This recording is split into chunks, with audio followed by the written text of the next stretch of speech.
And also, I'm just going to go out on a limb based on what Tony just said. Say, Tony DiNozzo's bad at sex. Yeah, I can see that. He's overcompensating. Yeah, I mean, especially the idea of going from nothing to really fast, and then it's over. Come on, DeBozo. Gibbs it to me straight. And we are live. Very good. Well, I don't know if we're live, but we're recording. Maybe one day we'll actually go live. I am Ashley J. Williams, and this is Gibbs It To Me Straight, and I am joined with my co-host, Robby Thesword. How are you today, Robby? I'm doing really well today. How are you? I'm doing just fine. We had a lovely day here in New York. There was a street fair, and I was able to get one of my favorite foods, which is I don't know what you call it, but it's just a blackened ear of corn that they sprinkle a lot of elote over, and salt and butter and so on. So that made me happy. So the way to make me happy is through my stomach. Tell me about your day. Goodness. Well, I start my day every day. I journal while I drink caffeine. Mm-hmm. And then I cleaned my apartment for about half an hour. And it turns out that's about as much time as it actually takes. Oh, very good. To get a decent amount of progress done. So remember, all of my fellow executive functioning difficult people, like 10 minutes. If you put in 10 minutes, and it doesn't even have to be all at once. I sat down 4 times. If you put in 10 minutes, you can do so much. That must have been exhausting work. I mean, I was moving stuff around. So I just have a bunch of baskets and a dirty laundry hamper. So I was moving those all around and pushing chairs around because part of me was like, maybe I'm going to move everything out of the way so that I can play some VR games again. But I don't want to do that while I have a cat in my apartment. No, that's true. That's true. Unless you can get the cat a small VR helmet, and I'm not even sure even then if the cat would agree to wear it. I don't think so, but if it would, that would be fantastic. Oh, it'd be yeah, you could go on virtual adventures with your pet buddy. We should explain who we are and why we're here. Welcome to Gibbs It To Me Straight, an NCIS rewatch podcast, mostly where we talk about how dumb and bad this show is. You'd think that I, as the person who talks about all of the dumbness and badness, would have a better way of talking about all of the dumbness and badness. But I'm going to be honest, it really sort of just explains itself. Yes, it is a level of dumbness and badness that it doesn't require any further explanation. And I'll say that some of the listeners may think that we're being a little facetious when we say how dumb and bad it is. And up until last episode, I might have agreed with them. But the previous episode that we reviewed was just a different category of awful. I mean, what happens with these recordings is that after the recording and after they've been given a raw edit, and thank you very much, Robby, for doing a raw edit for the previous episode. It's a lot of work. I appreciate you doing that. After I listened to the raw edit, it then sinks in just the things that I missed, the things that didn't add up. Like I never quite understood in the previous episode that a body was found in what was an external fuel tank for a fighter plane, right? And the body was in the external fuel tank. It had been dropped in the woods somewhere, and a hunter found it, and that kicked off the episode. But there was also a set of golf clubs in the external fuel tank. And as we come to find out in that episode, spoiler alert for a TV show that aired 20 years ago, the golf lady did it, right? For that episode, The Curse, I think it was called. Yep. They interviewed her on a golf course. Golf figured predominantly in this woman's interests, but they never explained why her golf clubs ended up, unless I missed it, ended up in the external fuel tank with this guy's dead body. Did they explain that? I can do you one better. And unless we're both missing something incredible, there's a layer of this you forgot, which is that they weren't even her golf clubs. Oh, that's right. That's right, because there were so many names that were thrown around at the beginning of the episode, and I forget her name. I thought it started with a T. I forget her name. I just called her golf lady. Toner. That's right. I just called her golf lady. But there was another person, Farnsworth. Was that it? I don't. That was the name on the bag. That was the name on the bag. Okay. But then, what was the name on the golf clubs? Lynch. Who was Lynch? I think somebody that they'd mentioned in another screen was killed in active duty. But they never explained why the golf clubs were put in the external fuel tank. Well, you in the episode, this is also funny, you in the episode theorized it was so that the pilot, or whoever else might have been looking at all of the information, was fooled into believing that it was the correct weight for the amount of fuel they needed. And that's a pretty good guess, right? And Yeah. it occurs to me that that might have been an explanation that they had included in the first draft of the script. They may have even filmed someone explaining that, but I think a lot of this stuff ends up on the cutting room floor. Usually, the editing is meant to make an episode more coherent. In this instance, the editing contributed to the episode being less coherent. Yeah. It was just really bad. It was just a really bad show, and I listened to your raw edit a couple of times, and when it got to the denouement at the end with the animation of how the characters thought the murder went down, it was just, it has to be listened to be believed. Genuinely. Yep, it was really bad. So, is this episode? You don't have to give any spoilers, but on a scale of horrific to, I don't know, Hiroshima, how bad is this episode tonight that we're going to go over? I'm going to say it's the test detonation from Oppenheimer. Okay, all right. Well, it's getting there. This is, whenever I started taking notes for this episode, I turned it on, and then in 10 to 15 seconds, I went, I know exactly which episode this is. From memory. I remembered this one so well, yes. Before we get into the breakdown, though, we have to play America's favorite game, Freaky Agent Bundy. Before we do even that, we have another tradition, which is I ask you if we received any hate mail. Oh, we did, and I need to find it. Yeah, and I know that you received some hate mail because I wrote it. So. Well, you should have waited until I at least read it. Now, there's a funny story to go along with this one that I told you about. So this is the email that we got. 5 episodes in, and I've learned one thing. Gibbs It To Me Straight is a hate crime against podcasts.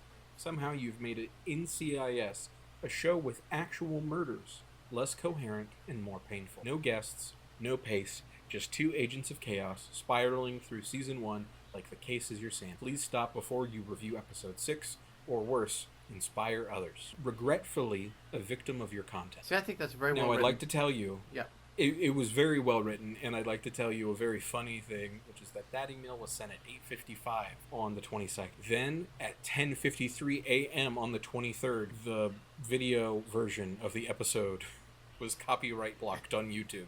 Oh, boy. Thankfully, that has been dismissed. Okay. I disputed it, and it was released within 2 days, so it was fine. So it's live. It's up. It's up now. Yeah, okay. it's up there on the YouTube channel, episode 6. And I think that means that we're not going to have any more problems with it. But it was very funny seeing both of those emails. Seeing the email cease and desist immediately followed by video is blocked. It was a pretty great sequence of events for me. Now that we've talked about hate mail, that's all we got in terms of hate mail. Oh, you see, I'm having to make up our own email because we're not getting enough hate mail. I will say, though, that AI is wonderful because AI will allow me to write hate mail at an industrial scale. So. Oh, no. Yeah. I don't want you to do that. So expect it to rain hate mail here pretty soon. But. A rain of hate mail and not of water. I'm just checking. Let's see. Episode 1, episode 4. This would be The Curse. And how many? We have 1 view. We have 1 view. That's probably you. It might have been me. Just probably reviewing the episode. Yeah. Okay. So. Here we go. Now that we have reviewed our options, we're going to play Freaky Agent Bundy. So, you might realize, once I play this clip is 9 seconds long, and then I'll give you an opportunity to guess if this is from this week's episode of NCIS, if it is from the 2003 film Freaky Friday, or if it is from the movie,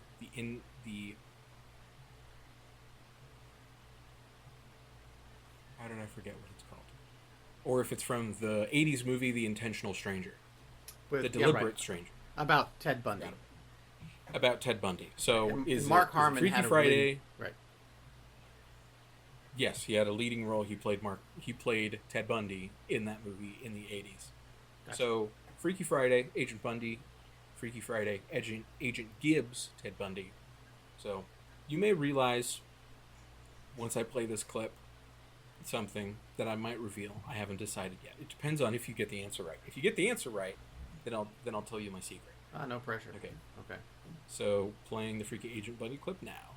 Well, your body temperature was 106. That's high enough to kill most men, unless their cardiovascular system was being boosted by some sort of synthetic stimulant.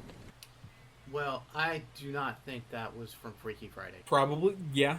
It's Yeah. a good guess. I don't think that's from Freaky Friday, and that sounds like something that a serial killer would know. However, the clip sounded like he was in an area with other people, and it sounded like he was talking to someone else. So I don't think Ted Bundy would volunteer that information. So I'm going to go with NCIS. That was from NCIS. You're right. It is. Oh, that wonderful. one's an Agent Gibbs. Okay, good. And that's Agent going to Gibbs. force you to reveal apparently some family secrets that you otherwise would not have revealed.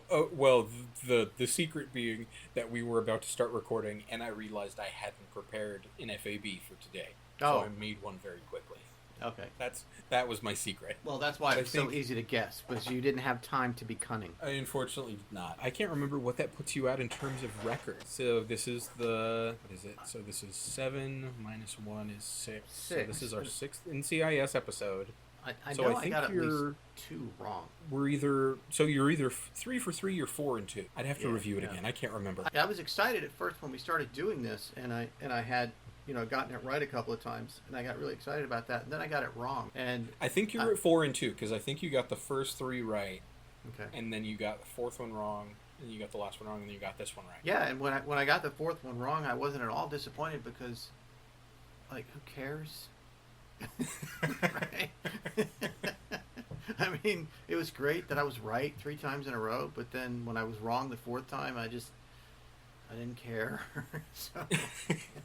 Well, at the very least, I like keeping track of numbers. If nothing else, someone in the future will avail us of the correctness. So now that we've played Freaky Agent Bundy, Right. Some future digital anthropologist will be combing through old YouTube videos, trying to figure out why our civilization decayed, and then they'll see this is why. Yeah. man, they find a reconstructed YouTube, and it's just all of the worst stuff and also competitive eating. I was going to say it was going to be all the worst stuff plus a documentary about Balloon Boy, but okay, same thing. It's the same thing. Now that we have played Freaky Agent Bundy, it is time for us to begin the episode recap.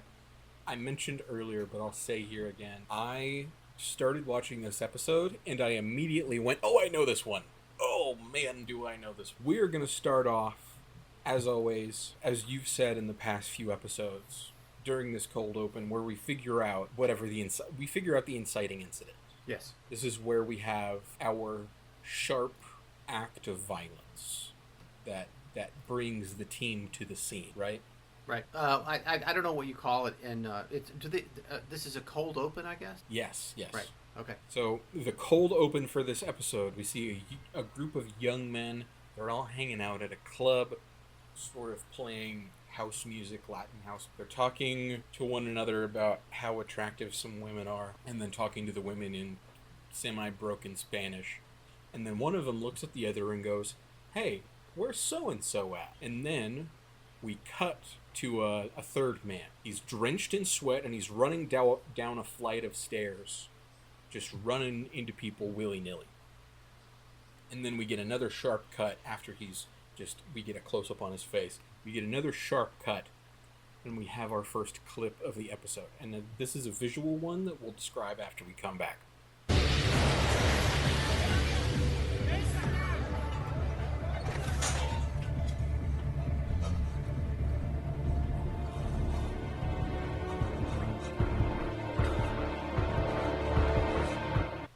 Okay.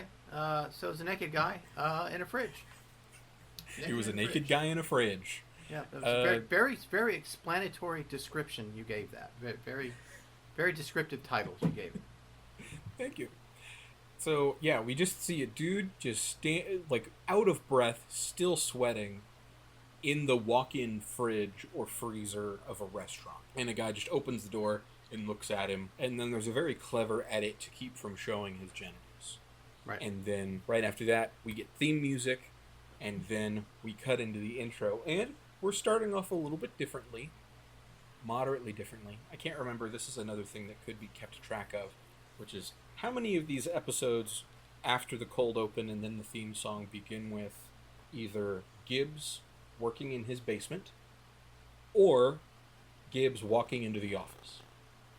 I think it's been only those two so far. It has. It has only been those two so far, and I think it was in the very first episode. He was in his basement doing some woodworking, and his cell phone was going off, and we found out that he had 3 divorces. Blah blah blah. So he's either doing stoic manly things at home alone, Yep. or he's all about work. All about work and getting coffee handed to him. Yeah, there we go. A point of clarification, though. You said that the scene opened with some guys at a club, and I think you said they were Latino. The guys aren't, but they're talking to some women that I believe they're stationed somewhere. They're at some kind of club.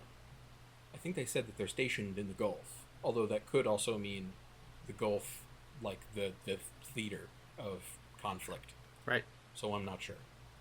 But they're talking to some Spanish-speaking women. Okay, so I thought I had a different mental image. I thought they themselves were Spanish-speaking, and then we could see from the video that the guy in the refrigerator was gringo. So I was like, oh, that's a little odd. I want to ask about that. But actually, the point of clarification, I understand better now. It was probably just a bunch of enlisted guys at a bar in a foreign country. Precisely. You Gotcha. are correct. I think since you can already see my screen, since I'm sharing it to you, and you can see the name of the title of the next clip, you might have a bit of an unfair advantage over whether or not this episode after the theme song is going to start with Gibbs walking to the office versus working on his boat. You might have a bit of an advantage. Well, given that you've given this clip the title, That Stupid Boat, I'm just going to go with the fact that he walks. I'm going to go with him walking into his office. This is the real secret agent Bundy. Yeah. This is me tricking you. Exactly. It's a double blind. Yep, but I reversed it on you. I did a reverse Uno. Unfortunately, you're incorrect, and he is working on his boat. Aha. He's just at his house again, and then he gets a phone call from a guy named Stan, and the guy on the phone named Stan is like, "Hey Gibbs, I got a crazy case," because for whatever reason, every single time on the show, whenever someone calls Gibbs' home phone, remember when those were a thing, and leaves a message, they always just are like, Gibbs is probably in the room, and he's waiting to be given enough plot reasoning to pick up the phone. I see. So I might as well just act like I'm Right. talking to Gibbs. Right. And that's what this guy is doing. Okay. So he's just on there, and he says, "Hey, I'm working a case on the Enterprise, and it'd be really nice if I had your help." And we have our next clip. That stupid boat. Gibbs, stand Burley. Put down whatever the hell you're doing with that stupid boat and pick up. I'm working a case on the Enterprise. Sure could use some help on this one. Well, Gibbs was angrily working on his boat. Just really tightening down some clamps. Yeah, Gibbs seemed just not happy with his boat or his lot in life, and he ignored the call. But I'm assuming that because we have an episode, he does respond. Otherwise, we wouldn't have an episode. Yes, shortly after that clip, he does go and pick up the phone, and he's like, "All right, what is it? What happened?" And then Stan. Now we'll talk more about Stan because there's a nice little arc we have with Stan, and we'll talk about a misconception that I had about Stan whenever we get to him. But for right now, he's just the guy on the phone. But well, in my mind, in my head canon, he is Stan Smith from American Dad. That's how I'm picturing him. So okay. He's a very large jaw. I don't know American Dad. Oh, okay. All right. You know what? This guy might fit the bill. Might fit the bill. So they're talking about this guy, the person that we saw in the cold open, obviously. And like we heard in the Freaky Agent Bundy for today, apparently this guy had a body temperature of 106. And then they immediately start saying Gibbs' first question, his first statement is, "Okay, well, what kind of drugs was he on?" And he's like, "Man, I mean, if he had a temperature that high and he was still functional, he was still moving about, then he must have been a chronic user too."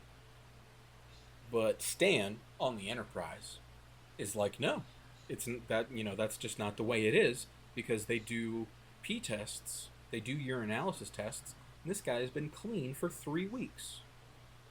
So he can't have been a chronic user. And but of what drug does Gibbs think he's been using? Let me see if we get that in this next clip. 106 body temperature. 2 days ago, an arresting gear operator went wacko on Liberty in Rhoda. His crewmates found him naked in a restaurant freezer. His body temperature was 106. That actually raises a question that I had in the last episode.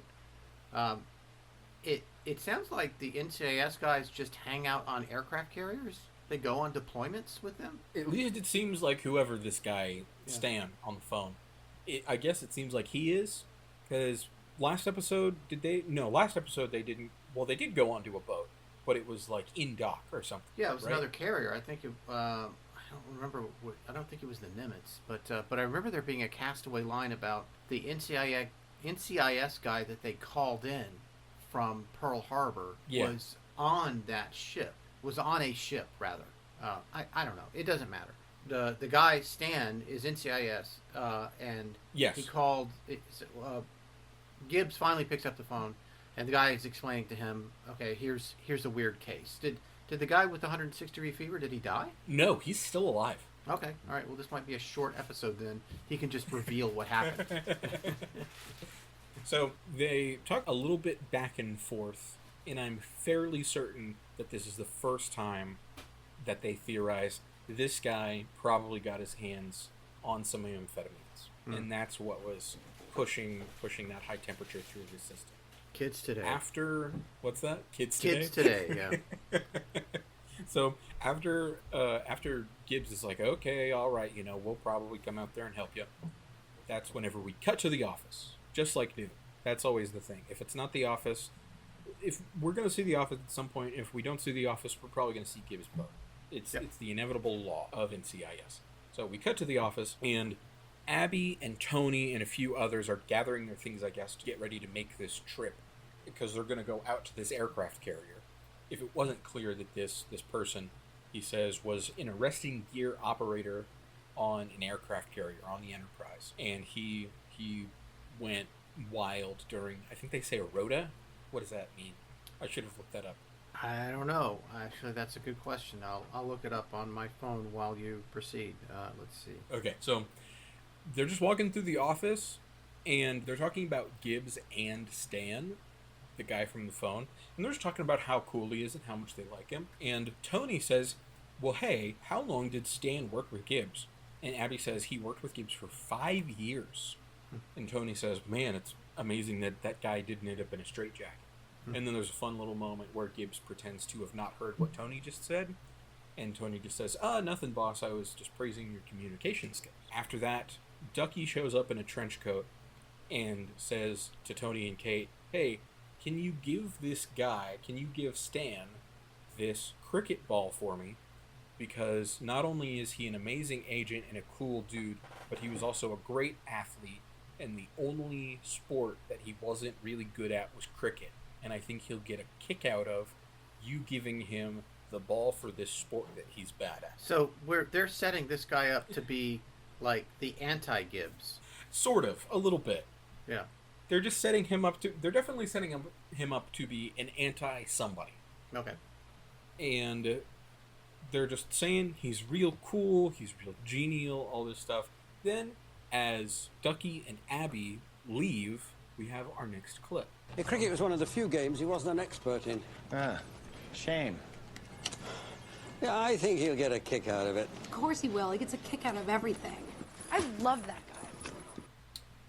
Yeah, it sounds to me like they're purposely setting up tension between Gibbs and Stan, because Stan sounds like everything they would want Gibbs to be. Really, yeah. He's just real nice. He's real athletic. He's real competitive. He's real outgoing. He gets a kick out of everything, so he's good natured. But I just love the part because during that little last clip, as they're walking out, Abby puts her arm around Ducky's shoulder. And he's like, "Man, I just love that guy. Like, is this an animated children's TV show that they need to over-exaggerate this so much?" Yeah. Basically, the next scene we get, Gibbs, Tony, and Kate are all on a landing strip. They're about to get onto a plane. They're all decked out in their gear, and they have a little scene of exposition to set up the joke for this episode, which is that it's really hard to find your way around in an aircraft carrier. Pause for laughter. Ha ha ha. That's the entire joke. Is that they're okay. like Gibbs goes on this really long spiel that's like, the first number is how far you are away from the center line. The second number is whatever this is. The third one is whatever it's used for. And I can't even remember. One's the deck. I can't remember everything, and I didn't include a clip because the entire time you just hear a bunch of airplane noise. That's one of the other problems I have with trying to create clips for this show, which is that half of the time, whenever there's a decent clip that includes something that might be vaguely interesting, they have to put in the most annoying background noise possible. So we don't miss out by the exclusion of that clip. Okay.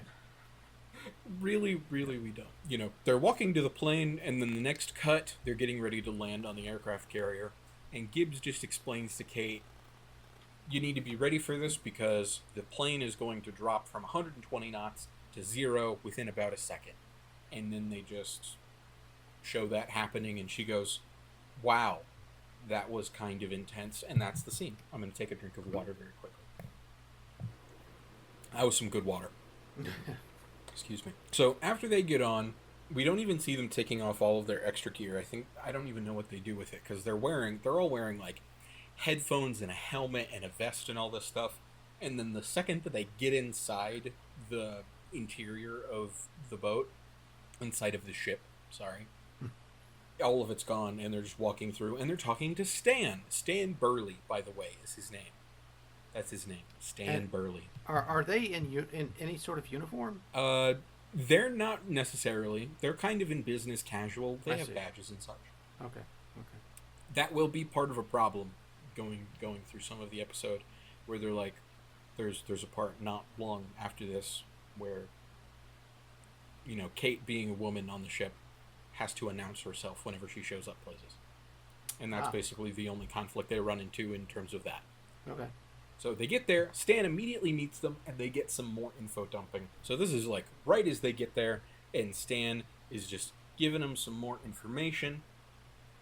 And I will go ahead and play the clip. I'm not going to say the name of this one because it would give it away. Tox report come back yet, Stan? Just like we thought. Traces of meth in the bloodstream. And his urine was negative just 27 days ago. According to the urinalysis coordinator, clean as a whistle. Where's this petty officer Wilkes now? Still in sick bay. You the one at my desk now? That's right. Gibbs must have told you about me. Actually, no. Abby mentioned it in passing. Just assigned? 2 years. Really? Huh. Okay. So I guess that implies that Gibbs is so underimpressed by, oh God, I've forgotten his name. What is that character's name? DeBozo. That's right. He's so unimpressed with DeBozo's performance, he hasn't even mentioned him to former colleagues. He just doesn't even say a thing about it. Yeah. So that is one of the other arcs that we're going to get into for this show, and I think I included most of the clips that are party to it. If not, then I will describe them. So this is a minor moment. This episode has a few minor moments of DeBozo character growth, if you could believe it. And also, the less said about DeBozo, probably the better. But that is absolutely true. Yeah. So, but they did also say in that clip that they confirmed that there was meth in this guy's bloodstream. That's the living person, right? He's still that's the living person, right? Okay, gotcha. We don't have a murder yet. We don't have a death. Okay. So this is Petty Officer Wilkes. He's still in sick bay, and they're just trying to figure out what happened. Because, they're saying repeatedly, if he was able to withstand this seizure, then he must have been a chronic user. But it really appears that he's not a chronic user because his urinalysis is clean from the last time it happened. So, one of those two things must not be true. His urinalysis, there's something that must be wrong with that, or whatever with the drugs. I guess those are the same thing. But something's got to give. So that would imply that somehow he got juiced with this drug, perhaps. Yep. So now they go around and they figure out there's this guy that all three of these guys are on the same crew. They're all flight ops landing crew on the deck of the ship. And it was these three guys, Wilkes, Niles, and Shrew, were the three that were out that night. And Wilkes is the one that had this, they keep calling it a seizure. He's the one that had this freak out. They go and talk to some of them. They also say or Stan says, whenever he went and talked to Reyes, who is their boss, who is the leader of their team. Stan says whenever he interviewed Reyes, Chief Petty Officer Reyes, he didn't really get a whole lot out of it. Just didn't seem like that much was useful. He didn't say a good deal. And Stan and Gibbs catch up a little bit, and they just talk about what they need and what they're going to do. Like Gibbs, for instance, is like, I want to watch this kid, I want to watch Wilkes on flight ups and see how he behaves so we can catch something. Do you have any tapes ready? And Stan is like, do I? Only like 100 hours. Because he's very competent. Imagine I just like struck a cool pose. Because he's very competent. Yes. Right. And, you know, they're sending everybody in all these different directions. Tony is going to go talk to this person. Kate's going to go talk to this person. And this is where we continue the joke of the episode, which is that Kate's having a hard time figuring out her way around the ship. And she accidentally sort of walks into a bathroom where a man is peeing.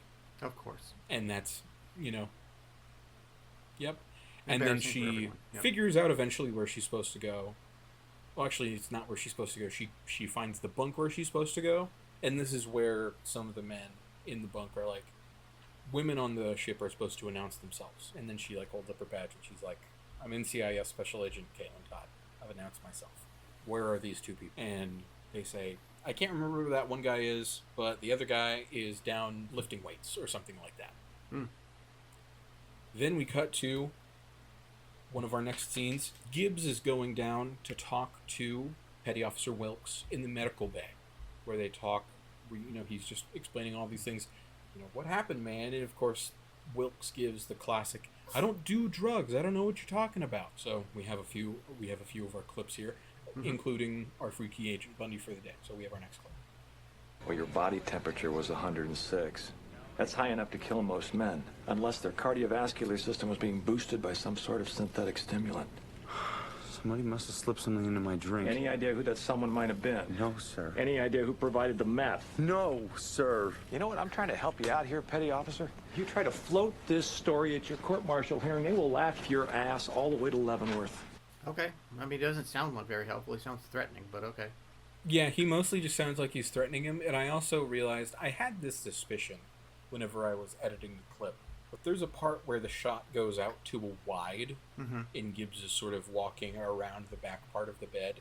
And that audio sounds entirely different from the rest of the audio of the little speech he's giving. So I wonder if they ADR'd in some stuff. I wonder if that line was different. Probably. At first. Yeah, probably.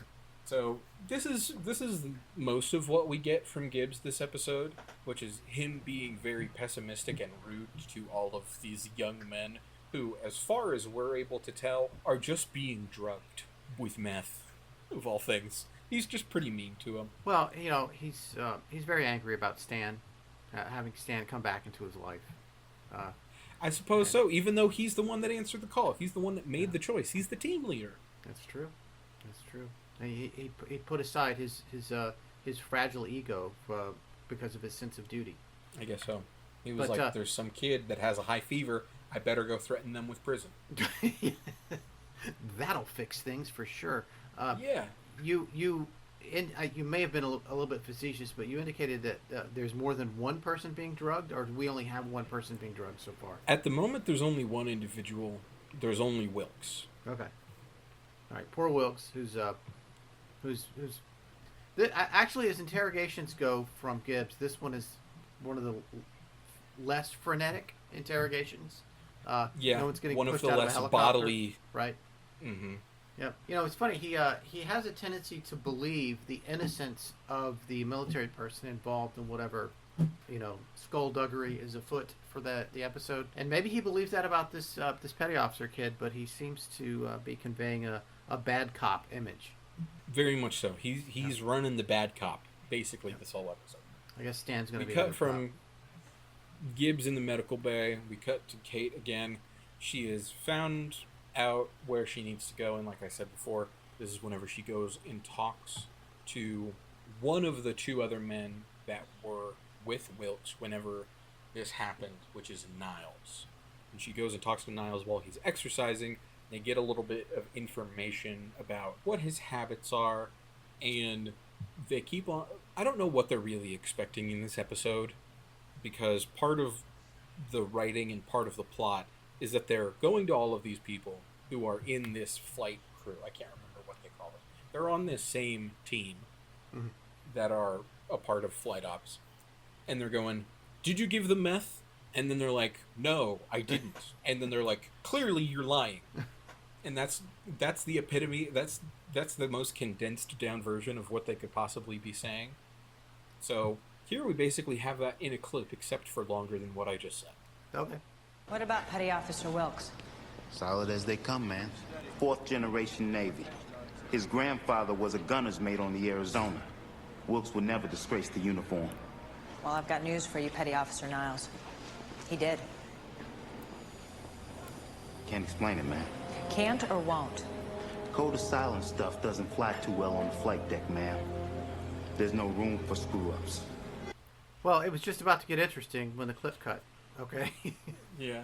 I mean, that's the end of the conversation. It Yeah. was literally where they stopped talking. Yeah. I believe the random sailor guy more than I believe Kate's instincts. So Yeah, I think so that was Niles. that was Niles, and the other guy, the one that was juiced with meth, his name was Wilker. Wilkes. Wilkes. So we have Wilkes. So with last name Wilkes. That was, and we just saw Petty Officer Niles. Yep. Who's defending Wilkes. Okay, I'm on Wilkes' side so far. Yeah, it seemed it's fairly easy because all of this is coming off very aggressive. Yeah. And I guess I can understand the room for concern in that, you know, there are a bunch of Navy men who are just randomly being drugged, apparently, and you'd want to get to the bottom of that. But immediately going to all of the people immediately around the victim and demanding that they did it and they need to give up why they're doing it, that doesn't seem the most effective, right? So there's a thing that they do later in the episode, and that is the thing that feels to me like it would make the most sense to do immediately. Yeah. Like it should have been their first step rather than one of their last. But we'll continue anyway. There's also a small subplot within the entirety of this episode that I don't remember if I included any of whatsoever, and it's just that they're very close to being able to get back home and in dock, but the Coast Guard has called in this aircraft carrier, the Enterprise, because there is a yacht that was lost, and they're the closest, so they are doing ops to try and find this lost yacht and bring all the people that were lost to safety. Right. Okay. That's just a little subplot. After they, talk about all of this, then the captain turns back to Gibbs because they're in the bridge. The captain turns back to Gibbs and is like, hey, we've got some serious stuff going on here, and my men are at risk because this is all people from the flight deck, and if they can't safely land and send off planes, then they're not going to be able to do all of these rescue operations. So this is where we get our first commercial break. Then we come back from commercial, and they're back on the deck, and Tony is talking to Reyes. And I think one of the most shocking things about Reyes is something we'll find out about later. I'm not trying to give anything away, but you'll know it when you see it. So Reyes, just real quick. Yes. So we have Wilkes, and we have what was the other guy? The guy was lifting weights. Started with an Niles. Niles. Started with an N. Niles. And now Reyes. Who's Reyes? Now we have Reyes. Reyes is the chief petty officer, and he is the head of the flight crew that Wilkes and Niles are a part of. Okay. So he's the driving force behind those two and a few others. At the beginning of the scene, we do actually get a very sort of intense scene after a plane comes in, where he is drilling his men as they're replacing some wires on the deck, and then Tony comes out to talk to him. So we have our next clip. I heard NCIS was bringing in the cavalry. Special Agent Anthony DiNozzo, pushing your guys pretty hard, Chief, considering it's just a search and rescue run. I always push my men hard, sir. You gotta be ready. Tomorrow it might not be search and rescue. We might be back in the soup in Iraq. Still, don't you ever lay off, give your men a break? My philosophy is you gotta do a job, you gotta do it right. 110%. That's why my men are the best, sir. Okay, that's whatever. It's typical drivel. It's like drivel. Yeah. And a chief petty officer is very senior enlisted, and it's completely different on a flight deck. It's so dangerous, right? But he's talking to a cop, right? Mm-hmm. And I don't think he would be that confrontational with the cop, right? So I don't think he would. I think he would have toned it down a little bit in real life. Yeah. Right. Either this guy's real cocky. Mm-hmm. Yeah. But yeah, so far this episode is not as dumb as the previous episode, but we're getting there. Hope springs eternal. So Tony goes through some pretty formulaic questions. He just kind of says, "So, to your memory, was Wilkes ever on edge, mood swings, anything like that? Did you notice anything wrong with it? Did you notice anything that might indicate that he might have a drug addiction while he's working on this Navy boat?" And Reyes is like, "Man, we're out here for 8-12 hours or whatever. We're always incredibly stressed, so it's hard to tell the difference." Yeah, that's his answer, which fairly reasonable answer. Yeah. After this, we get a little bit of a shocking scene. I'm gonna let one of these clips just play out. This is our next clip. The ball! Did he call the ball? Did the flyer call the meatball? Get that green shirt off my deck. We've got an aircraft on final approach. Okay, someone else has gotten juiced. Someone else is going crazy. Yeah, so there's another guy who's just saying a bunch of random stuff. Maybe it's technical jargon that I don't understand, but I'm pretty sure the first thing he says is, "Did he call the ball? Did the pilot call the meatball?"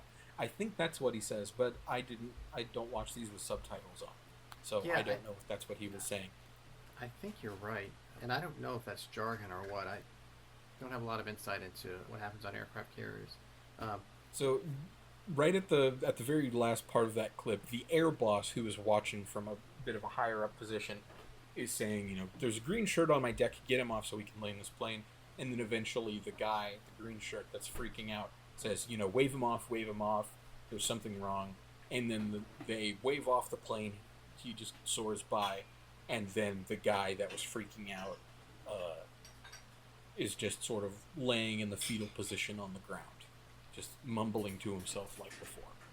So apparently it is jargon to call the ball on an aircraft carrier. We're landing on an aircraft carrier. There's an optical landing aid on the port side that gives you very precise glide scope information. Okay. If you have the ball centered, it will put you within a foot of where you're supposed to be. Okay, all right. That's crazy. Yeah, that's crazy. Anyway, very good. So it wasn't. I mean, it was gibberish, but it wasn't gibberish that wasn't tethered to reality. I suppose so. I like that. I'm going to use that. That's going to be our merch. It's going to be on a button. Gibberish that's not tethered to reality. Okay. So right after this, they do eventually call a guy off, and then of course they cut to talking to the doctor, and we get another short little clip here. It looks like the same situation we have with Petty Officer Wilkes. Methamphetamines? Yeah, most likely. Chronic long-term use. With his symptoms, it would have to be. Chronic long-term use, and the other guy had tested negative for drug tests, but he was displaying behaviors that would indicate chronic long-term use. Okay, all right. They really just nail that on the head. They keep saying because of how severe these symptoms were, both of these guys must have been chronic long-term users, specifically of meth. So I'm gonna guess. I was gonna try to jump to the end here. I'm gonna guess what's going on. We'll see how right or wrong I am. And I'm gonna guess that the guys on the ship have been cooking up their own drugs, and they cooked up a form of amphetamine that is so strong, or it's such a wild variant of methamphetamine that it inculcates the symptoms of having been a long-term user. So that's my upfront guess as to what's going on with this episode. I'm sure I'm wrong, but that's my upfront guess. I like that though. That's a fun idea. Well, fun, quote unquote. That's an interesting idea. I like where you're going with that. Yeah, it's a pretty common plot device in many Batman comics where they invent a new drug that has all these horrible side effects, and so he has to find the new mob boss that has the new designer drug out on the market. I like Batman. Batman's good. We should have a Batman comics podcast. I agree. Next week, we'll start. Okay, I was going to try and come up with a bad pun name, but I couldn't think of it. Well, you can always come up with it later and then edit it in, but go ahead. That's true. If I think of it, I'll edit it in. I'll edit it in here. Mm-hmm. Okay, there we go. So Gibbs then threatens the chief medical corpsman, or whatever he was called, and is just like, hey, I know you have him sedated right now. I want to talk to him, though, to get some information out. So if he's stable enough for me to talk to him at 3, that's when I'm going to talk to him. And if he's not, then it's going to be your fault. And he just kind of leaves it there. This is what Gibbs is like. After this, we see them walking just through a room. They're just doing a walk and talk. And Gibbs is like, I want their bunks to be looked through.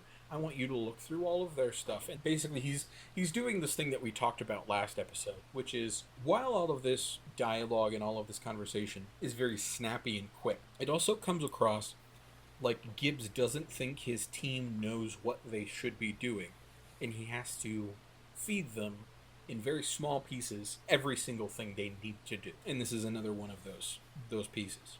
And we kind of get reinforced from that, because the last thing that he says is to Burley, and he says, I want to watch those flight tapes. Do we have anywhere we can watch those? And Stan Burley, says, I've had a ready room set aside so that we can watch them whenever. And Gibbs literally, like, lovingly puts his hand on Stan's face and is like, oh man, you're always so ready for stuff like this. And then Tony and Gibbs look at each other all weird. He puts his hand on his face? Yeah. Like he's caressing his face? Yeah, he's just like, well, maybe it's sort of condescending, but he's also just like, look at you doing so good. Okay, we also have a clip here. Maybe it'll be in the clip. Got it. Go over everything, and I mean everything. Above his mattress, below his mattress, inside his mattress. There's such a thing as a fourth mattress dimension. Go over that, too. Find out where the urinalysis coordinator likes to let it all hang out. Okay. I want to find out about this testing procedure, how it all works. See if there's any way that anyone can beat it. Well, unfortunately, we missed the homoeroticism in that clip. Yeah, I mean, the show was about to get a lot more interesting. Well, you can't just drop that into the chat here and then just log off, right? Like, so help me. I'm not going to be able to get over this visual image, so we might as well talk it out. So I'll just tell you that in my mind, Gibbs and Stan are talking to each other. They're close to each other, right? Maybe they brush up against each other by accident, right? And Stan says, I've got a ready room set aside for us. Right? And then, according to you, the next thing that happens is Gibbs caresses Stan's face and offers some, message of confidence. Like, I knew you would have it. Yeah, he does. Yeah. So the scene. Now, so you've heard me describe it, and you've also seen it. Which one is more homoerotic? The one that you said, but there's going to be some elements from the rest of the show that are really going to flesh out the rest of the story. All right. Well, you have my attention now. You have my attention now. All right. Okay, I got to start panicking. I'm just going to take a little meth here so I can pay attention, but please proceed. I am going to check AO3 after this episode comes out, and like every 6 months after that. And if there is not more Gibbs X Stan fan fiction on AO3, my God. Well, and anyone that didn't know what that was until I just said it, don't check. Right. Okay? Don't check. What do they call that? Don't back go in the day, look. slash dot? Is that what they called it? Slash fic. That's it. I don't know. Maybe there was one called slash fic. Yeah. Oh, man. Now I really want to know if there is some. That would be hilarious. And if there's not, there's why not? Is my question. There should be. Well, Sexiest Man of the Year, 1985. Come on. Yeah. Come on, people. That's a job for ChatGPT. So, okay, go ahead. So after this, Kate goes and talks to the urinalysis guy and is just running through how all of this stuff works. We get a pretty good synopsis of how their urinalysis system functions, and we get a glimpse of it here. We don't do the actual testing on board. What we do is we collect the samples, we record the data, and ship them off to a land-based lab. Obviously, with such a large crew, you test them in batches. Computer generates a random list, about 25 to 30 a day. Okay. Now we've learned about urinalysis. 25 to 30 a day. 25 to 30 a day. They also say that,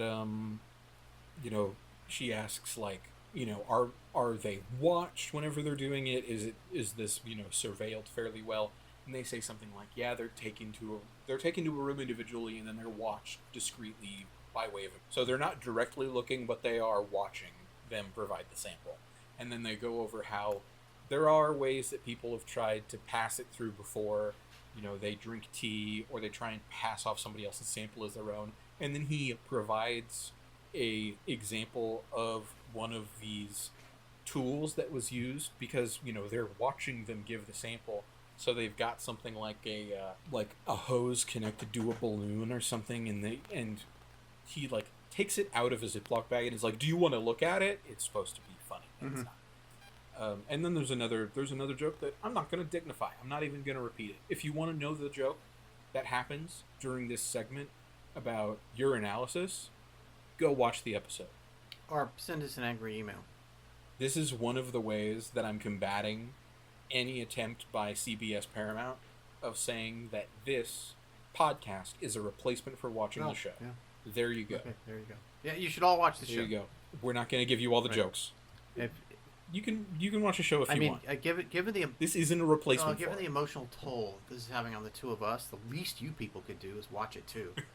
We're done with having to talk about the urinalysis actually, and we go back to Tony, who is searching through the bunks of the rest of the guys.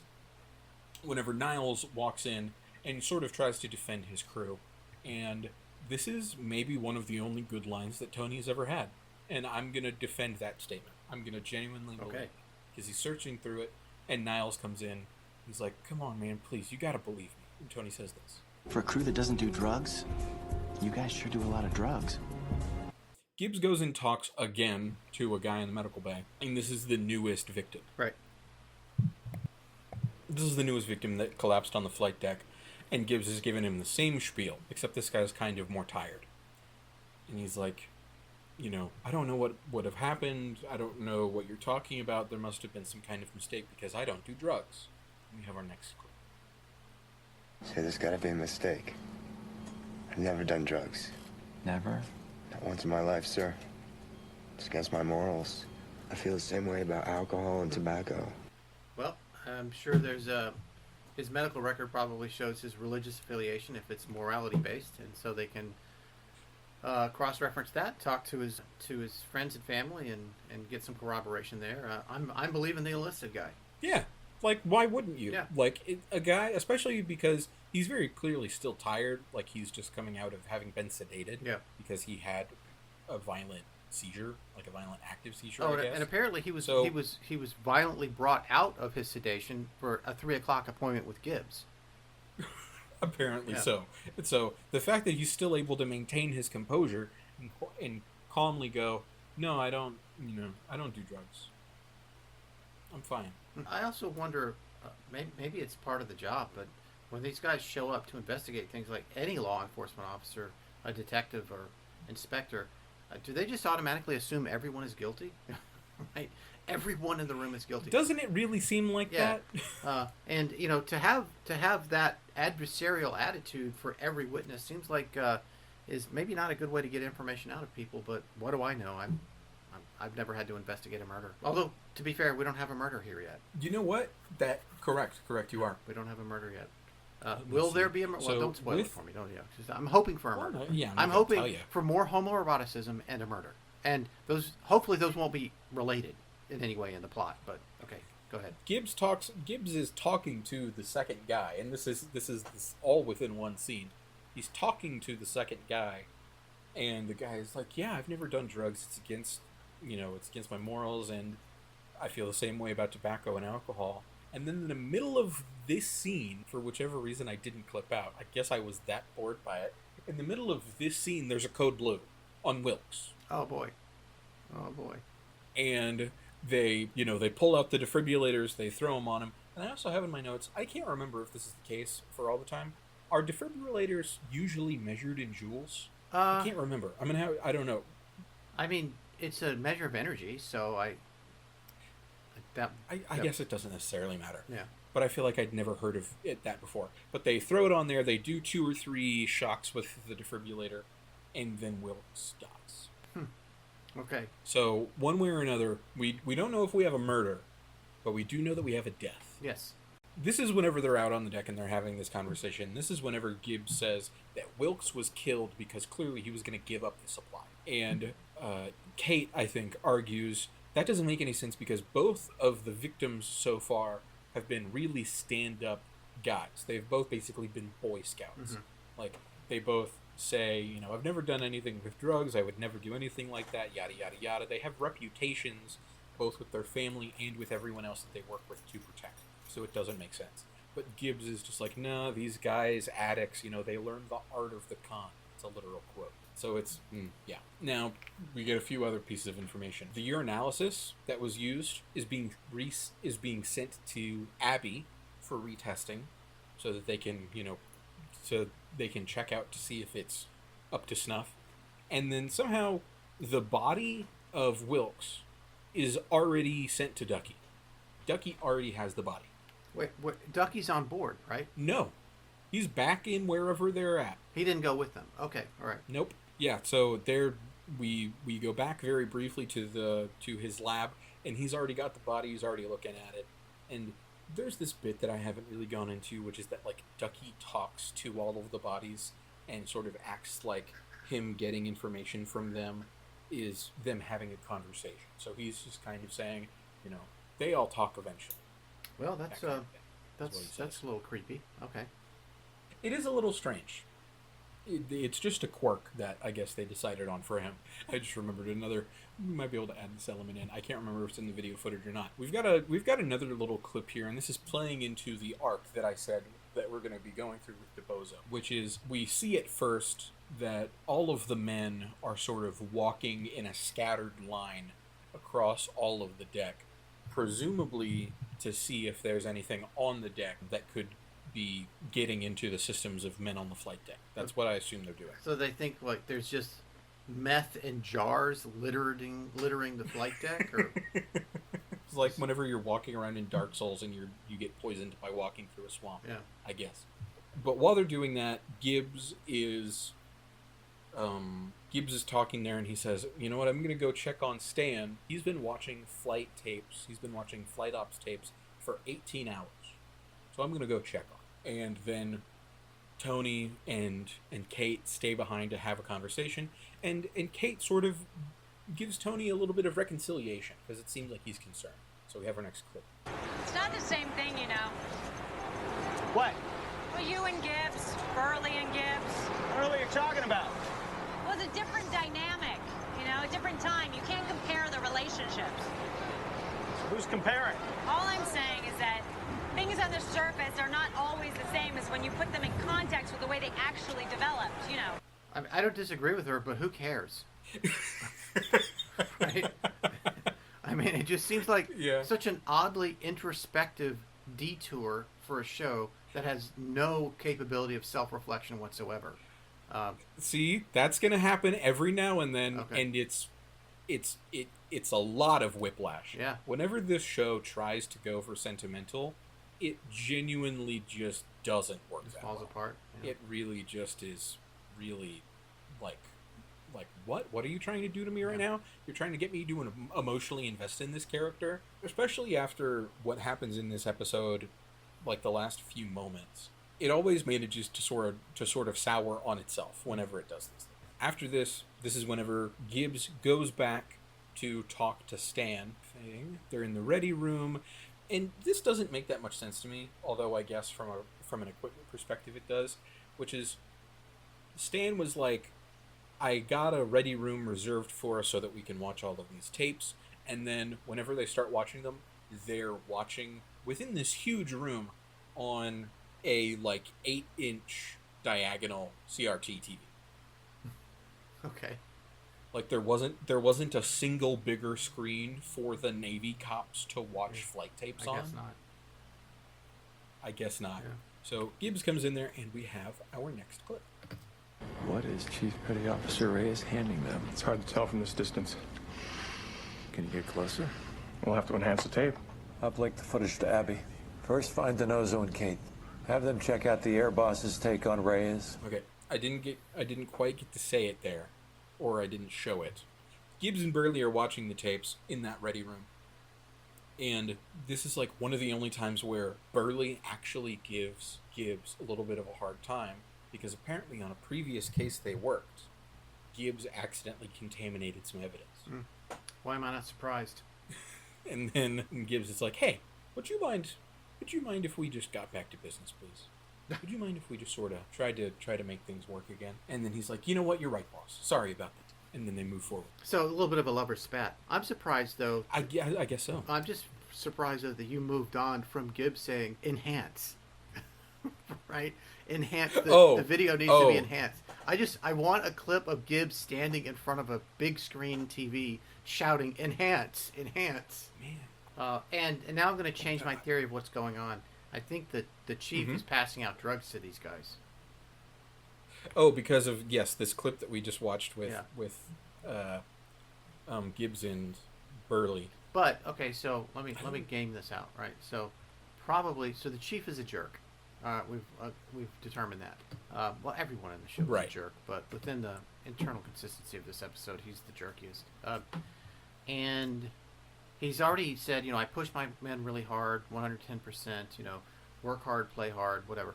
And then we have video of him apparently passing something out to these guys. Okay, so that would indicate that maybe he's giving them some, like a little pick-me-up so they can stay alert while they're on duty. But the second guy said that he never did drugs.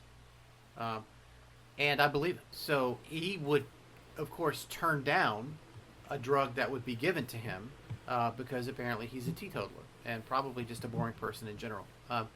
Also, you have this other guy that's on this same team, Nigel, I think his name is, or Niles. Niles, right?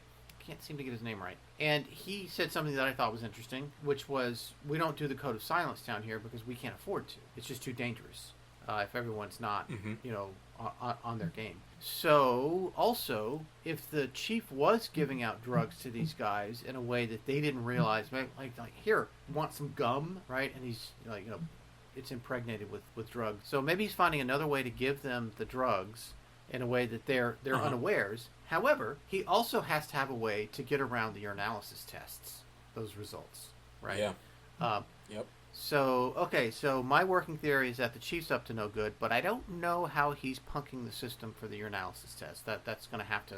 Right. Well, however, they spent some time on that, right? So I like the phrase that you use, within the language of film, right? Within the language of this particular episode, we have to believe that there's something going on with the urinalysis tests because they spent time on it, and they wouldn't have wasted it otherwise. So that's where I'm at in terms of my guess of what's going to happen. Fantastic. I'm not going to tell you whether or not, no, of course not. How right you are, but I'm going to tell you you're putting things together pretty well. Yeah, because I could be NCIS for all you know. You definitely could be if you were. You could write this show. We could both write this show. Oh, sure. Yeah. We should write this show. Yeah. Give us a contract. We should start our own radio show that is a satire of NCIS. This is where one of the little inklings that I was going to put in for your theory with Gibbs and Burley, which is that Gibbs, while Burley is reviewing all of this flight tape stuff, Gibbs brings Burley a bagel, and it's just the way that Burley liked it. It's all the stuff that Burley likes on a bagel. Wow. The evidence is just and I wrote it down. Do you want to hear? Yeah, please. Do you want to hear Burley's bagel order? Please. It's bacon, sausage, egg, onion, jalapeno, cream cheese. And Gibbs remembered all of that. Brought it to him. So sweet. He likes his bagels. He likes meat between buns. Okay, gotcha. With some cream. With some and cream. Some spice. Okay, I thought I'd gone too far, but no, thanks for taking it even further. This is teamwork. So yeah, you cannot convince me otherwise that they have not. Okay, even if they didn't have an actual explicit encounter, they want one. You cannot convince me otherwise. I'm not going to try to. I'm not going to try to convince you otherwise. So, and then I cut out of the very last part of that, which is after he says all of that, there's sort of a beat of silence, and then Gibbs says, "You got a glob cream cheese on your shirt, Stan." Oh my god. Oh my god. Oh my god. Did he lick it off?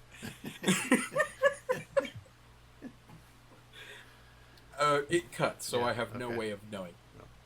Okay, after this, we get a nice little demonstration from Ducky on the way he believes that Wilkes died. And he has his assistant Gerald, who we've only seen three episodes so far, and they've set up a little rig where they try and show this off. They've got an IV tube, a saline bag, and a balloon taped to Gerald's arm to show what this is going to look like. And the basic idea is somebody opened up the top of the saline bag, let out some of the water, and then blew a bunch of air into it so that whenever it was squeezed, you can probably make the assumption. Yeah. And then we have our clip. Air is blown into the tube using this one-way valve.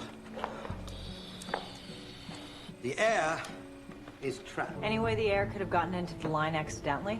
Normal air is less than 1% carbon dioxide. The gas bubble in Wilkes' heart was 6% CO2. That's not air. That was breath. It was deliberate. So, Doc, this would have had to have been done by someone with medical knowledge? Most certainly. Okay. I was going to say Wilkes was killed on the ship in the sick bay. In the sick bay. Yeah. So it's someone on the ship.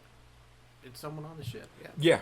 Okay. All right. So after this, Gibbs goes. Let me see. Yes. After this, Gibbs goes right to basically the attending medical corpsman, the guy that was helping Wilkes while he was sick, and he basically goes, "All right. So clearly you killed him because you're probably the one that's giving him meth." And he's like, "No, I wasn't, and I would take a polygraph to prove it." And for some reason, that's enough. Okay. Even though a polygraph is not really legally admissible in court. Yeah, I guess it's not, Yeah. but yeah. So they were like, "Hey, hospital corpsman, you clearly did this because you're giving him methamphetamines, and he was going to give you up." And then the hospital corpsman was like, "No." And like, "Okay, all right, moving on." Moving on. Okay, and then we get another brief scene whenever Burley and Gibbs are walking through the hallway, and apparently there's some kind of tension because they were supposed to meet somewhere, and then Burley didn't meet him there. But they're walking through the hallway now, and they sort of stop at a point. Burley says, "Man, I'm remembering what it was like to work for you." And Gibbs is like, "What are you talking about?" And Burley was like, you know, there's the tightness in my chest and all this stuff. What? Genuinely, he says this. What? And Gibbs is like, "You're fine. Like, nothing wrong is going to happen." And then Burley finally goes, "There was a second set of prints on Wilkes' sailing bag." And then he just lets a moment of silence happen. And he says, "They were Wilkes' own prints." And apparently, one of the guys that was in the sick bay let Wilkes call his dad. Well, I think I can let it be explained by the clip. Okay. There were a second set of prints on the saline bag. Wilkes. You knew he used to be an EMT. Think he killed himself? One of the doctors bent a few rules, let Wilkes take a call from his father. His very proud, retired chief petty officer father. All right, you just glide, you just smooth right over, like all. So let's go back to before the clip, okay? Let's go back to it. Just dawned on me as you were explaining the clip before you played the clip that Stan's last name is Burley. Okay. Yep. All right. Stan's last name is Burley, and then he said, and I'm quoting you, and you're quoting the show, so please correct me if I'm wrong, but that he said, "Geez, you know, I'd forgotten what it's like to work for you, Gibbs. That tightness in my chest." Right? And then Gibbs responded and said, "You're fine. You're fine." Right? So, and then, all that happened. Okay, so you will not convince me otherwise that there's not. Like, and I initially said that as a joke, but now I'm convinced of it. And the reason I'm convinced of it, and the listeners to the podcast can't know this because they didn't see the video, but as Gibbs and Stan Burley are walking through the ship, you know, closed camp, you know, cramped quarters and so on. They're in each other's personal space, but hey, but on a ship like that, I mean, it's just you're in other people's personal space. But someone was walking through, and in order to prevent Gibbs from kind of colliding into someone, Burley reached out and put his hand on his elbow, right? That's it. I'm convinced that there's something going on between those two. That's what did it for me. And the best part is he sort of grabs it, and then as another guy comes in, he sort of just pats him on the arm as if to be like, "Sorry, I touched you, bud." Yeah, like, and it's like nothing to see here. Yeah, nothing to see here. Yeah, yeah. But honestly, and I mean, we're making a little fun of this, but seriously, there's enough clues here that it really makes me think that the writers knew what they were doing. But I wanted to ask you though, you said before you started watching this, or when you got briefly into it, you realized this, you remembered this episode from your first watching, and was it because of the homoeroticism or because of something else? It was just because I think it must have just been because of how often this specific episode I've seen the opening. Oh, okay. Because the opening of it is very distinguishable. Okay. Because especially in the time of Netflix, and just generally with reruns, because like NCIS for so long is syndicated on I don't even know how many different channels, because it's originally a CBS Paramount show, and I know that it's syndicated on ION and USA. So like those two shows constantly showing it, you're going to end up seeing it, let alone before you get into the idea of streaming, and that just starting with me or my mom or my grandma or anybody just starting NCIS all the way from the beginning, and at some point I happen to walk in whenever one of these episodes is happening. Right. So the general gist, like we've presented of this show, is that through both intentional watching and not so intentional, I've managed to watch probably the first 8 seasons of this show, the first 8 to 12 seasons of this show, probably like 3 times. And that's just like you since I was like 13. And you've picked up some episodes just in patches, right? Yeah, probably. Like there's some that I only remember a little bit, but there's definitely some that I remember vividly. And whenever we get to those, I'll point them out. Okay. Okay. So I briefly talked about how they sent the urinalysis to be checked again to Abby, and she's already running some tests on it, and they're talking to her via a little video communication link, and she's already got some results. So we can go into our next clip. So Wilkes' urine was clean. No nasty metabolites, no additives. There's just one tiny problem. Look at this. Not his. It's the exact same urine as Petty Officer Shrew. Right. Mm-hmm. Yep. So they're swapping else. They're swapping in someone else's urine. Yep. Yep. And people tried to do that in the Navy when I served. Oh, I'm not surprised by that at all. Yeah. I mean, drugs had been rampant in the Navy in the 70s, and there was a infamous incident. I believe it was on the USS Forrestal. I can't remember. Maybe there was a big accident on one of the carriers. It killed a bunch of people, and the Navy cracked down on drugs as a result. I don't know how it was with the other branches. I think it was draconian in all branches, but it was particularly draconian in the Navy. You either just gotten a urinalysis test, or you were about to get one, or you were having one.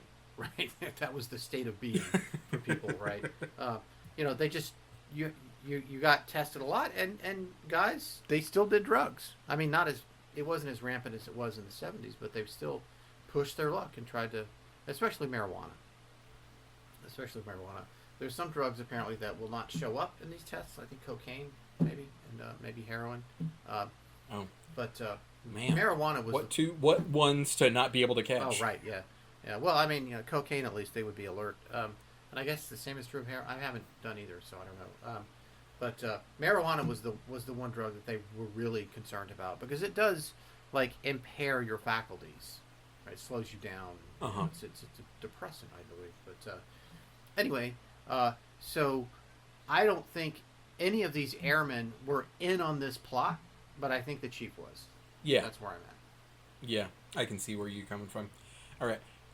We also have a brief moment here where my cat just sneezed, where Tony and Kate, after hearing this information about the urinalysis, they realize we need to go look at some records. I can't remember how they arrive at this decision, realizing that they need to come up with some, or that they need to look at these records, but they just go, okay, here's what we're going to do.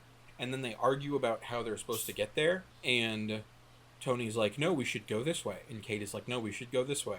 And this is, again, the joke of the episode, which is that it's hard to get around an aircraft carrier. So we get sort of a cut back and forth race between them trying to get to their places, and lo and behold, at the end of it, after this sort of editing trick, we see a door open, and Kate is the one that got there first, and Tony just walked into a laundry room or something like that.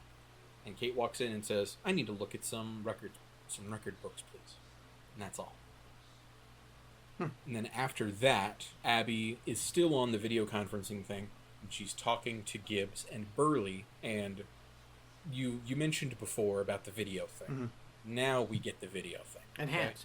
So yes, we get ourselves some enhancing. Well, here. let's create information. So, right. so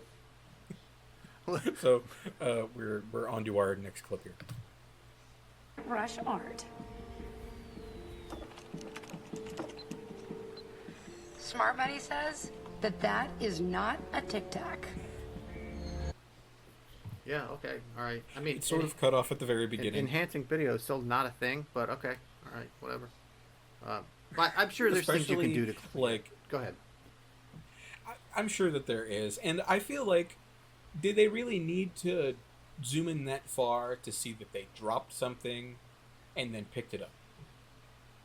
Yeah. What more did they learn from doing that as opposed to just seeing it as it was? Yeah, I thought actually it was just a dismembered hand on the deck somewhere, and I thought, oh, this. Well, it's because they punched in so much. Right. Yeah. Right. Oh, okay. You're being sarcastic. Yeah, no. Yeah. I mean, at first it did. It looked like a dislocated. I was like, this is either going to be the weirdest episode of the Addams Family I ever, or this takes the investigation in an entirely new direction. To quote Only Murders in the Building. But no. That'd So be fantastic. we think we're closing the loop here. We now are confident that there is drug dealing going on the ship.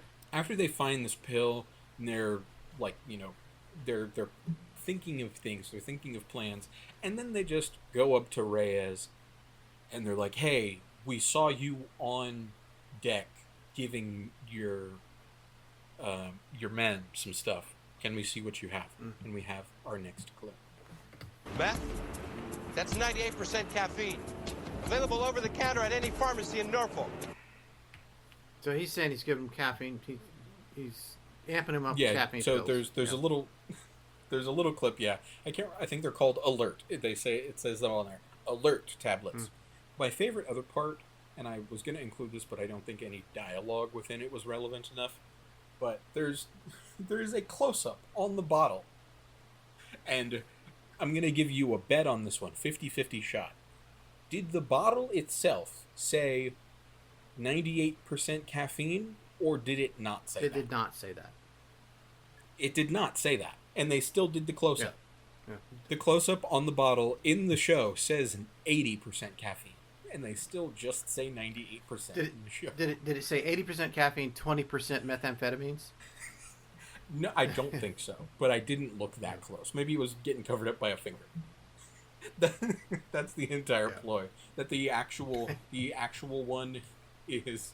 The actual one's 20% meth, but he's been replacing 18% of the meth with caffeine. Yeah, you've solved the mystery.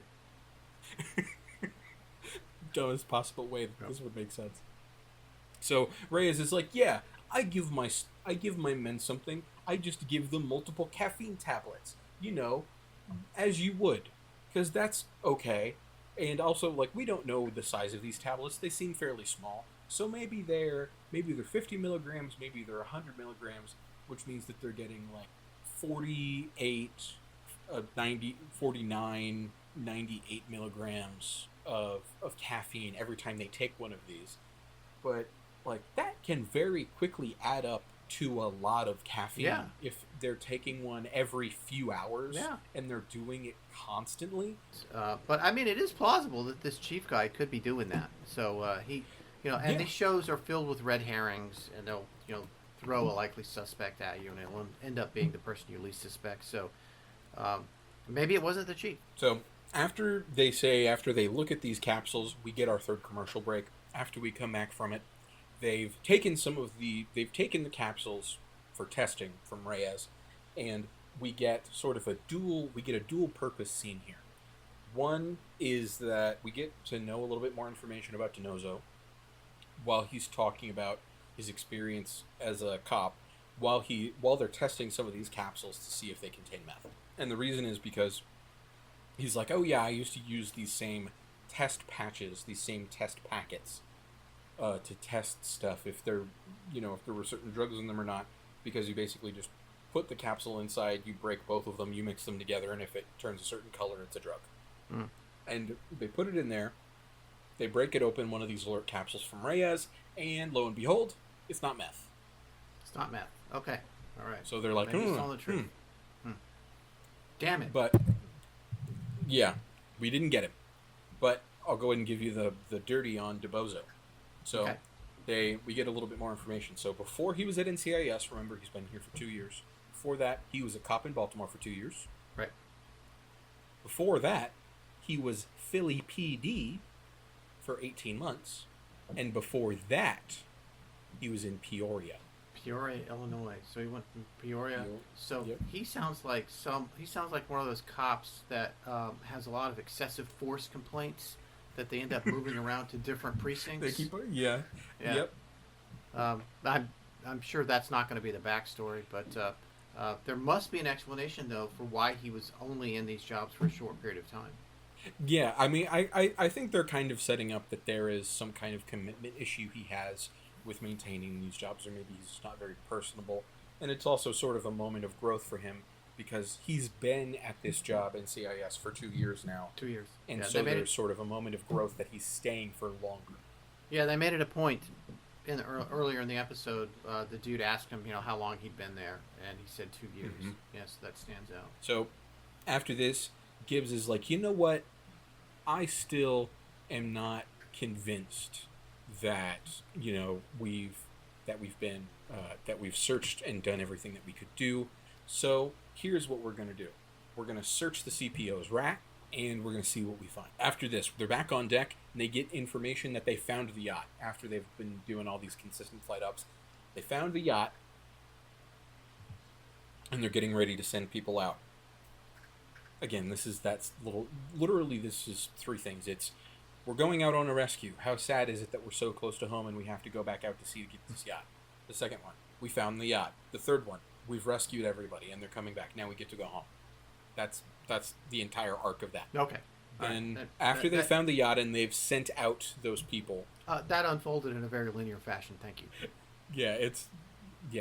It's there to be like, well, I wonder. I don't even know why it's there. Actually, that's not true. I know why it's there, and it's just boring. So while they're doing this extra little bit, while they're sending out the planes to go rescue the people that were on this lost yacht, all of the team, I guess except for Gibbs, is searching through Chief Petty Officer Reyes' room, and they find traces of something while looking at them under blacklight in the top part of one of his lockers. Well, that could be a lot of stuff. If it's blacklight, will expose many things, many sorts of unsavory things. Yes. And you know what? It's strange. They only find the one thing. They only find one thing.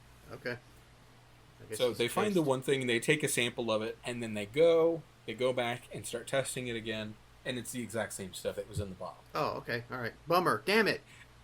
Yeah. I really wanted to pin it on this guy. They make a pretty interesting case, though, which is, well, I think that's what this next clip is. So let's go to this. You think we're barking up the wrong tree? Actually, I was thinking just the opposite. Why have the contents of an alert capsule loose on your locker shelf? Unless you emptied it so you can fill it up with something else.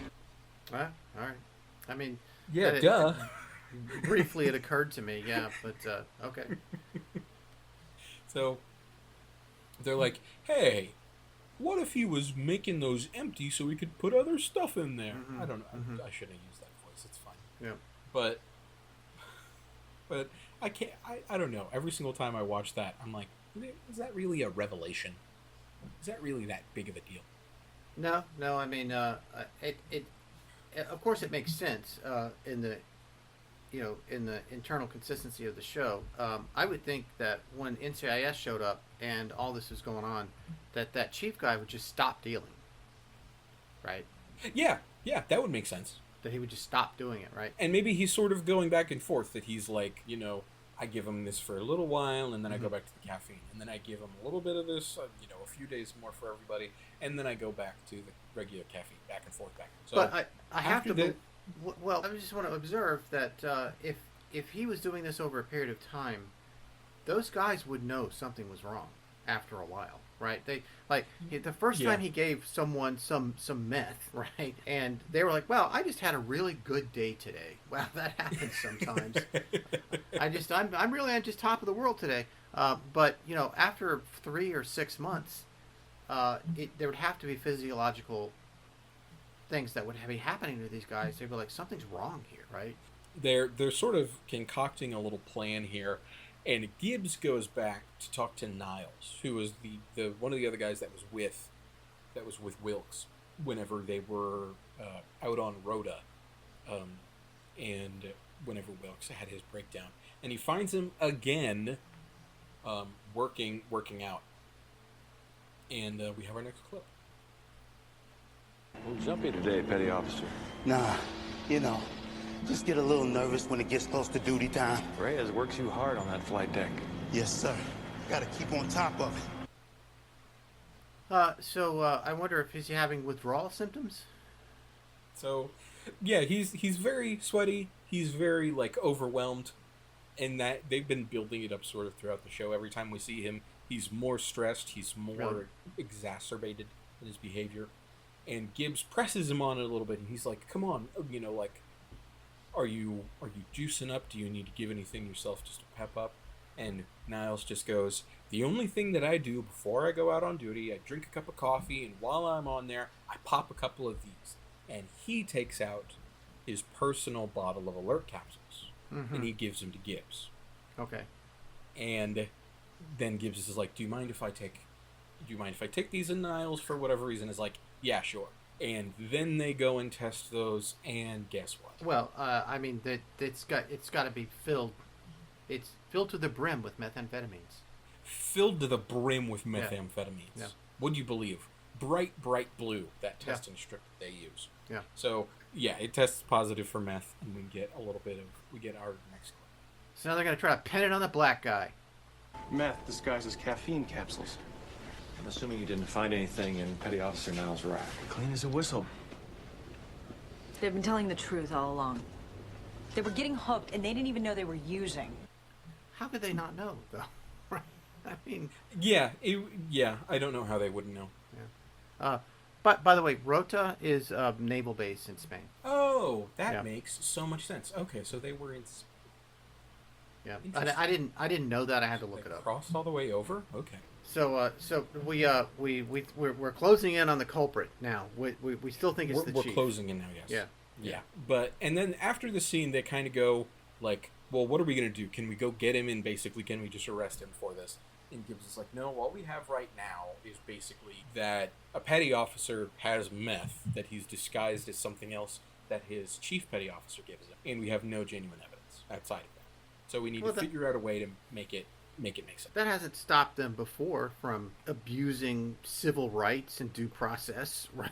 I mean, that's also one of the I mean, they were going to use the Patriot Act on a couple of civilians to send them to Gitmo a few episodes ago, right?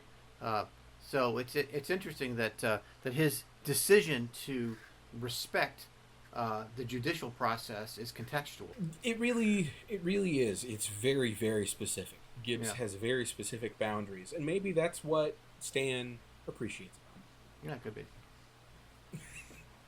So, let me see. After this, they're really putting the screws to Reyes. There's a very brief scene where Reyes walks into a room, just an innocent room in a hallway, but he's making sure that nobody's around to look at him, to see that he's going in there. And then as he comes out, Burley and Kate and Tony all follow back in, and we find out that it's the urinalysis guy. Okay. Right? And while all of that's happening, the air boss, the guy in yellow, is, like I said, he's putting some pressure on Reyes to make sure that his guys perform well. Mm-hmm. He's like, we're about to go home. Let's make sure that we end all of this on a high note, and then, we can all finally relax and we'll be home and all of this stuff. So they're really trying to make sure that whatever they're trying to get to happen to close in on him, make sure it does happen. So I think we've got a clip here where they're talking to the urinalysis guy. Your service record indicates you and Chief Reyes have served in 3 different ships together. On each one, the chief's crew had the distinction of maintaining the highest performance rating. Thanks, of course, to his capsules and your help in covering up the urine tests. All right.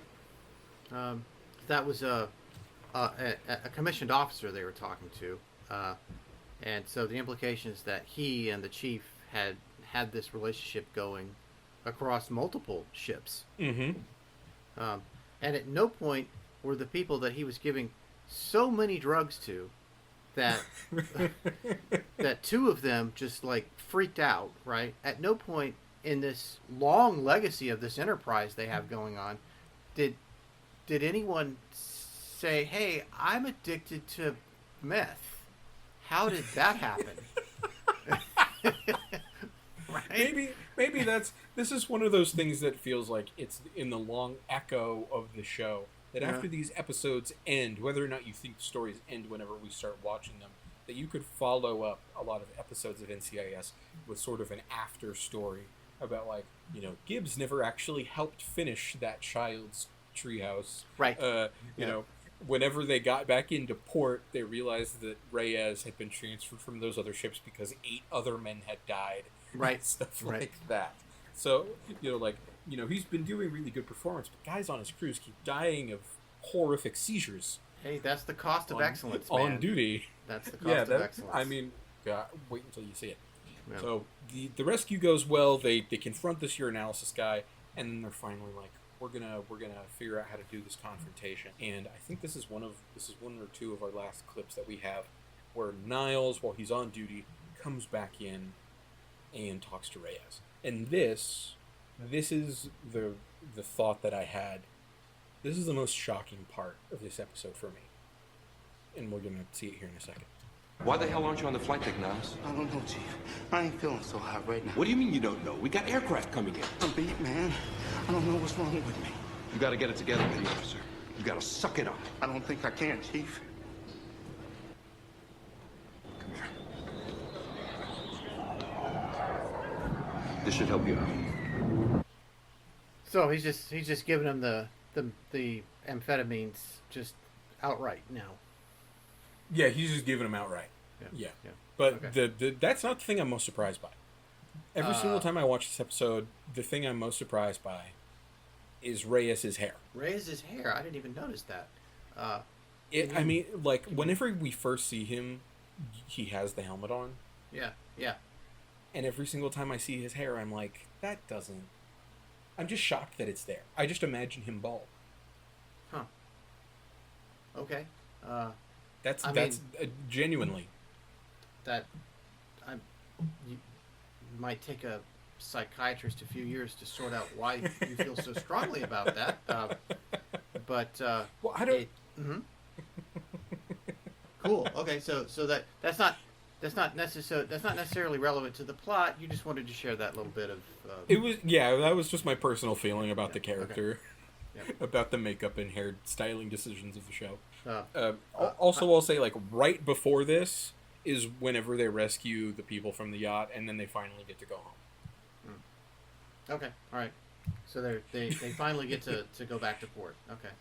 Yeah, but basically, right after Reyes gives both of these pills to Niles, Niles just gives him a very long, meaningful look, and then he sort of steps off to the side, and then looks past Reyes, and that's whenever we realize that there is a flight of stairs right behind the both of them having this conversation, and the focus pulls and focuses on Gibbs standing behind the stairs. So was it a setup? And it was a setup. It was a setup. So Niles was in on it, on the setup. Oh yeah, Niles was in on this. Okay. He goes over, gives the pills to Gibbs, and Gibbs just really shoves them into Reyes' face, and Reyes just doesn't back down. Genuinely, he's just like, I'm not gonna whatever. I don't even need to say. I have a clip. I didn't get the whole clip of everything he said because it was too long, but I've got here. But this is his Jack Nicholson moment. I gave my men something to help them do their jobs better. And it worked. Explain that to Wilkes' family. I'm sorry about what happened. But I'm not going to make excuses. We got our planes on the deck and out of harm's way faster than any other crew. Wilkes was a casualty of voyage, and Gibbs, a hero. Well, I don't think Gibbs can handle the truth. But, kudos to the writers for making this guy stick to his guns. Yeah, I think that at least is somewhat interesting. Yeah, yeah. And if he was bananas enough to have concocted this scheme, he wouldn't just fold like a cheap suit when he was called out on it. I think that's believable to me, that he would double down on the righteousness of his cause. I think it does make a lot of sense, especially just from... This is one of the better developed characters of this show as a whole. That is our last clip, but that is not the last part of the episode. We don't have much left. Although I thought I had one little bit left after that. Well, this episode is not nearly as awful as the other ones. I mean... Genuinely, it is... Yeah, comparing and contrasting to previous episodes. How plausible is it that this chief petty officer would color outside the lines in order to improve performance? Well, that happened on the USS New Jersey. I don't know if you remember, but back in the 80s, there was the New Jersey was a battleship, one of these giant World War II era ships, and they are just enormous. And they have these huge 16-inch guns, and they fire these shells that they've since been decommissioned, but the shells weighed as much as a Toyota, right? Like a Corolla. The shells weighed that much, right? Yeah. There was a chief petty officer on the USS New Jersey who was experimenting around with charges. He was experimenting with apparently how the charges were configured, and there was some recipe for the explosive charges, and it blew up and killed a bunch of guys. And the Navy tried to pin it on a junior enlisted man, but that junior enlisted man's family came from money, and they hired a lawyer, and they fought back, and it came out, the evidence revealed that this chief petty officer was fooling around with the gun. So what I'm saying is that this is a plausible scenario to me, right? And it's even based a little bit. There's an analog in actual history. The event itself is plausible. Now let's compare that to oh God, what was the name of that episode? With that crazy kid playing the computer game, and they found his body. The Immortals. Water. Yeah, like that's stupid. That's just stupid, right? I mean, it does. I'm not even going to dignify it with more colorful language. It was just dumb. Yeah, you shouldn't. Okay, so I opened up the full ep that I have of this episode again, just so I could share with you, because I realize there's another piece of evidence you're going to want to see to go with the rest of your plan. So I'll edit only of this episode, because you'll want to see this part. So this is as they're getting ready to leave. They're boarding. They're getting ready to board the plane again, and Burley is saying bye to everybody. And I'm just going to let this play out for a little bit, because there's some stuff I want to talk about. You know how much it means to me that we're... hell, Stan, you gonna go getting all huggy on me? I guess I'm not. I didn't think so. Bye. Bye. See you, Stan. Thanks. You know, in the 2 years I've worked for Gibbs, never shaken my hand once. Never. I was in the office 2 years before he even looked me in the eye. Really? 3 years before he called me by name, 4 till he got it right. By then, I'd actually gotten used to Steve. He must really like you. I heard Okay, it. cool, I cool. was disappointed there at the end that they didn't kiss, but oh well. So there's a little point there where they're all leaving, and they've all got all the stuff on, getting ready to go. And Burley turns to Gibbs and is like, "Man, thank you so much for coming, boss. I really can't tell you how much I appreciate it." And Gibbs cuts him off and is like, "Are you gonna give me a hug, you little wimp?" And Burley's like, "Well, I guess I'm not." And then they shake hands. And then there's a completion to this little arc that Tony has, where Burley and Tony talk about their relationships with Gibbs. And Burley is like, "Man, like the first 2 years..." Sorry, it starts with Tony saying to Burley, man, I've worked with him for 2 years with Gibbs, and he's still never shaken my hand. And Burley says, first 2 years I was in the office, he never even looked. And it took another year before he said my name, and he got it wrong. And after 4, he finally got it right. And I was hoping that he would proceed and say after 5 years is when he finally asked me out on a date. I was hoping for that, but it never happened. After that, they all get back on the plane, and there's sort of a circle to this where Gibbs is talking to Kate again. You know, taking off isn't easy either.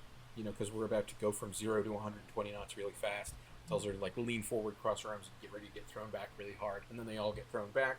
And Tony makes a joke, and he's like, "Oh yeah, it's like sex." And then Kate says to Tony, "You think everything's like sex." And also, I'm just going to go out on a limb based on what Tony just said and say Tony DiNozzo's bad at sex. Yeah, I can see that. He's overcompensating. Yeah, I mean, especially the idea of going from nothing to really fast and then it's over. Come on, well, I expect he's watched a lot of porn and has unrealistic expectations for how to please a woman. And it's all like the 90s and early 2000s stuff. Yeah, that was before we allowed women to have a say. It was a product of its time. But now, you know, they can express opinions and wear pants, and in some communities at least. Yeah, that's true. That's very true. They can even run for president. So that is the end of the episode. That is the end of High Seas. We'd kind of already talked about it before we got into those last little pieces, and you were saying that you think this is probably one of the better episodes so far. So going based off of our completely random object rating system, what would you give this episode? I would give this episode 7 urinalysis cups out of 15.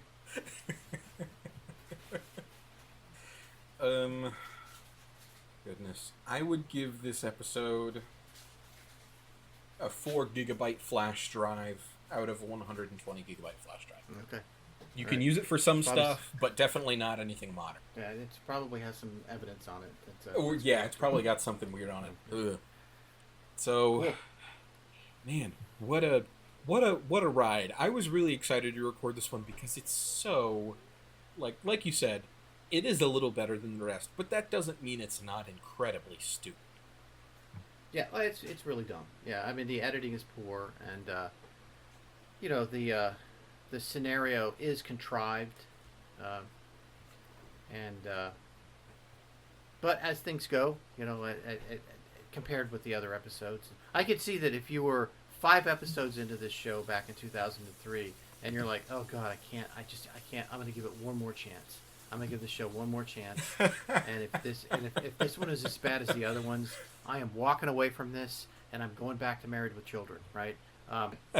So we've come to the close of another episode of Gibbs It To Be Straight. If you hated this episode and you want to yell at us to give us more hate mail so that my co-host Ashley here doesn't have to use some kind of program to send it to us en masse, then you can email us at gibbsittomestraight@gmail.com. If you want to complain to us, or if you want to be yelled at by us by way of microblog, you can follow us on Blue Sky at getmiss@bluesky.com.